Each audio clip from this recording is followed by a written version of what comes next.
Do we have to go indoors? Depends on the weather. You might, if you're gonna eat outside, you might at least want a fan, right? Bring a fan. Might need an umbrella to block the sun. That's what you're gonna need it for. And it'll be worth the wait, though. I bet it's gonna be packed tomorrow.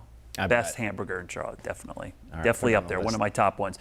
Kannapolis camera, Mr. Sparky, Carolina Camera Network. Look at those beautiful cumulus clouds, lots of blue sky out there. It's been a rough week in Kannapolis with all the flooding. Up to 7 inches of rain fell in this area from Monday to today, but we're finally starting to see things dry out. In fact, most of the area is starting to dry out completely as all of the rain begins to kind of fizzle and kind of fall apart out there. There's still a few sprinkles here and there, but overall, drier air wrapping into low pressure, which is getting out of here. Now, one thing to watch out for tonight, early risers on Saturday, those bike and running clubs, you're going to be in store for some fog right around sunrise, and it could be pretty thick in many places because of that low-level moisture and clearing skies, but it'll mix out pretty quickly with the sun coming up right around 6 a.m. It'll clear out by 7 or 8.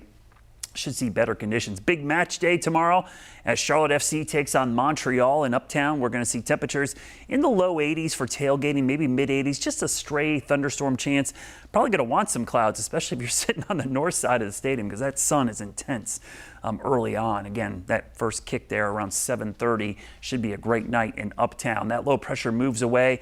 High pressure moves in briefly for the weekend, dries us out. There's still going to be a stray shower or storm both days, but kind of your typical summer pattern, heating of the day, bubbles up and then dissipates at sunset. But this system, more of a potent threat for Monday. It's going to produce severe weather to our west this weekend, and we'll have a pretty good idea on what's going to happen Monday based on how this thing times out to our west, because it's all about timing.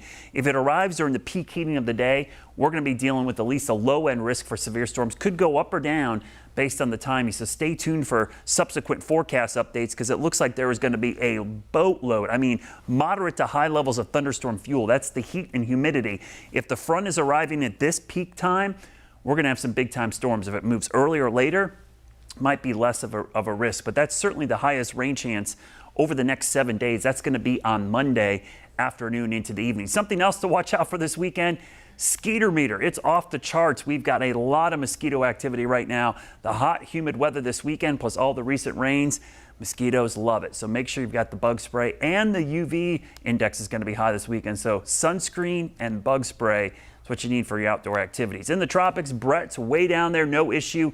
Cindy, kind of more of a threat for the central Atlantic heading towards Bermuda.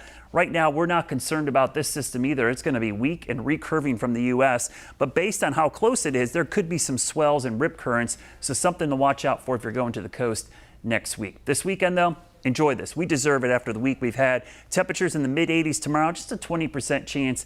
I'd even think there might be a small chance of a 20% chance on Sunday, but temperatures much hotter, closer to 90. We'll be close to that on Monday, and that's why if the front comes through right around peak heating Monday, we could have strong storms before we kind of moderate a little bit next week with temperatures in the mid-80s. Our average high, by the way, up to 89 degrees. We'll be right back.